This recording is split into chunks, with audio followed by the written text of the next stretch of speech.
Okay, magandang araw po sa ating lahat mga kababayan at mga ka-explore. Ano po? Sa mga nasa ibang bansa, ingat-ingat po tayo. Ganon din yung mga nandito po sa Pilipinas. Sana po ay laging nasa mabuting kalagayan po ang lahat. Alam niyo po ba na daig pa ni Pangulong Bongbong Marcos ang isang sikat na Hollywood aktor? Wala pong duda po yan. Kasi, ay alam naman po natin na talagang magandang lalaki ang ating Pangulo.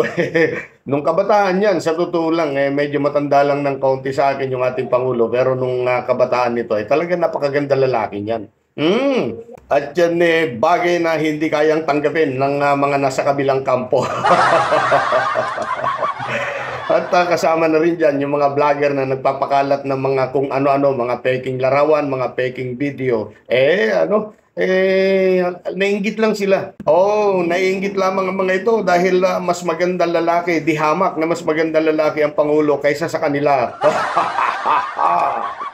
Pag-entra pa lamang ng Pangulo sa PICC, ay nako, grabe.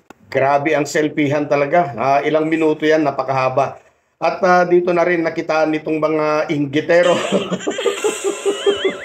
Mga naiinggit kay PBBM, dito daw nila nakita na di umano ay inabutan ng ipinagbabawal na droga. Ayan. Nakakatawa.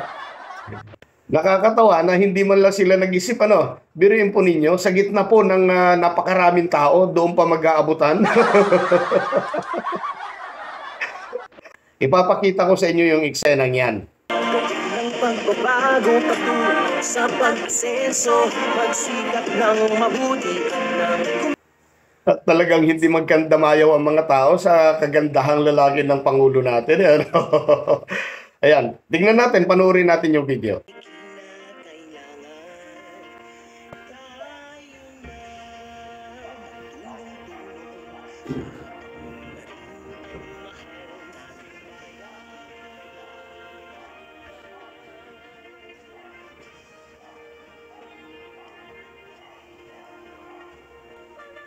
Ayan,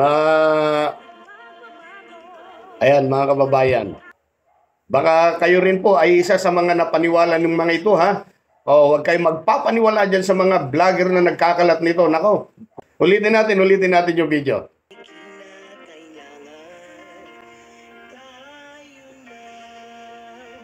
Ayan.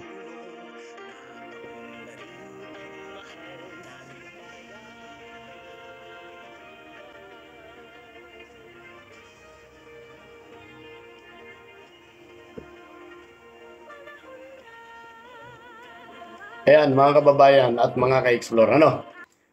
Alam niyo mga kababayan, unang araw pa lamang ng ating Pangulo sa Malacanang. Sinimulan na. Binabanatan na po hanggang ngayon. Halos araw-araw. Oo, halos araw-araw laman po ng social media ang mga paninira sa kanya. Lalo na itong mga vlogger na hindi ko alam kung bayad o binabayaran talaga, no? Oo. Sila yung mga nasa kaliwang kampo eh. Oo, na hindi ko malaman, hindi ko maintindihan kung bakit wala na silang ibang i-content kundi paninira lamang sa Pangulo.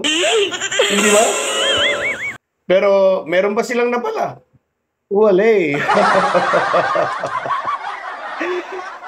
Ay, nako. Dahil dyan, ayun, lalong dumadami ang mga taong naniniwala at nagtitiwala sa kakayanan ng ating Pangulo. Kabaliktaran naman doon sa pangalawang Pangulo natin, ano, na si Inday BP Sara, malapit na yata mawala ang titulo. Ewan ko lang. Itong video pinapakalat nitong mga DDS ay grabe, ano, trending na trending po ito. Tumabo po ng napakaraming views sa mga social media at sa iba pang platform, ano. Pero kung babasahin mo ang mga comment, ay nako, negative.